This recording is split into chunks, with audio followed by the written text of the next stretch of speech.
Dans la médecine du futur, il y a deux conséquences. La première, c'est que le médicament pourra être administré par téléphone, inscrit sur une carte à puce, pas le nom du médicament, ni la structure du médicament, l'activité du médicament. Il faut bien acquérir ce principe une fois pour toutes, qui est qu'une molécule est simplement biologiquement active dans sa fonction de signal et est simplement un émetteur d'ondes kilohertziennes. Donc à partir de là, ce que la molécule elle-même n'a aucune importance, comme finalement la forme du larynx de Pavarotti ou de la Callas ou de Johnny Hallyday, on s'en fout complètement. Ce qui intéresse, c'est ce qui en sort, c'est les sons qui en sortent. Donc ce qui est important, c'est ce qui sort des molécules. Ce sont les sons que la molécule envoie pour communiquer avec la molécule spécifique avec laquelle elle peut communiquer par un système de résonance qui est le même que celui que nous utilisons dans la TSF pour transmettre des ondes à distance. Un liquide qui est considéré comme simple, banal en tout cas, puisse reproduire l'activité de molécules complexes a heurté considérablement la communauté des biologistes. Le fait que l'on puisse observer une activité dans un liquide qui ne contient plus de molécules pouvait faire penser, et je pense que c'est exact, que tout se passe comme si, comme on dit en mathématiques, l'eau se souvenait avoir vu cette molécule. Par exemple, l'eau se comporte comme une bande magnétique liquide. Et lorsque vous enregistrez quelque chose, c'est pas la bande magnétique qui est importante, c'est ce que vous enregistrez dessus. Alors, ce qui est important, c'est pas l'eau, c'est le message que les molécules laissent dans l'eau. Alors ce que vous voyez ici, c'est un cœur isolé qui provient d'un cobaye. Ce cobaye a été rendu allergique à de l'ovalbumine, qui est du blanc d'œuf.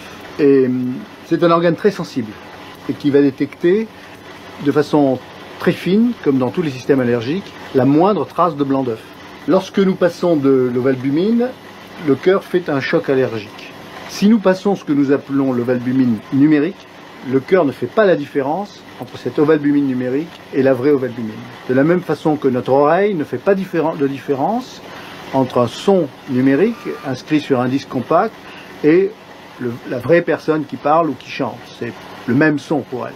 Alors pourquoi numérique? Ça provient finalement, mais c'est l'arrière petite fille de la mémoire de l'eau. Nous avons dit que ce qui est important dans la mémoire de l'eau, c'est pas l'eau, c'est ce qui est inscrit sur l'eau. Et les recherches que nous avons faites dans les années qui ont suivi, de 88 à 91, nous ont montré que cette activité inscrite sur l'eau pouvait être effacée par un champ magnétique.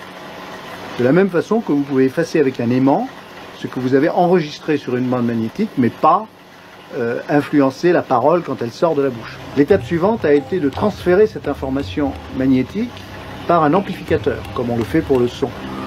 Et nous sommes aperçus que nous arrivions à transférer par un amplificateur dans une bande sonore, c'est-à-dire une bande comprise entre 0 et 20 kHz, pour être schématique, donc la bande que nous utilisons habituellement pour parler, pour téléphoner ou pour faire de la musique, et bien que nous transportions cette activité spécifique d'un tube à un autre, à travers un fil. Nous avons franchi l'étape supplémentaire, c'est-à-dire que puisque c'était un son, finalement, puisque finalement les molécules se parlent par des ondes sonores, elles se parlent comme nous parlons, par des vibrations, et elles entrent en résonance si elles ont la même vibration, eh bien nous avons enregistré cela sur un disque dur d'ordinateur par l'intermédiaire d'une carte son, comme on peut le faire avec un ordinateur multimédia.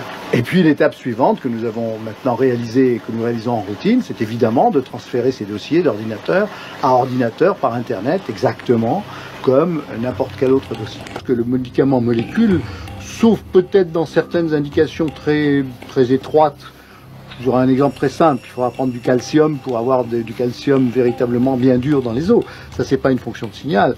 Mais très rapidement, les médicaments tels que nous les connaissons deviendront numériques et je pense même qu'on se servira des fréquences par exemple, un exemple très simple, vous prenez une bactérie, on peut imaginer qu'on va enregistrer son spectre de fréquence et renvoyer à la bactérie son spectre de fréquence en opposition de phase et la bactérie ne pourra pas communiquer avec l'extérieur, donc va mourir. Ça se fait actuellement dans les avions, on prend le son, on envoie le même son en opposition de phase et le résultat c'est du silence. Puisque lorsqu'il y a une phase, on envoie le contraire, donc la résultante c'est 0. On peut imaginer une médecine complètement électromagnétique de ce type. Bon, cela demandera évidemment beaucoup plus de temps, mais les moyens techniques sont à notre disposition.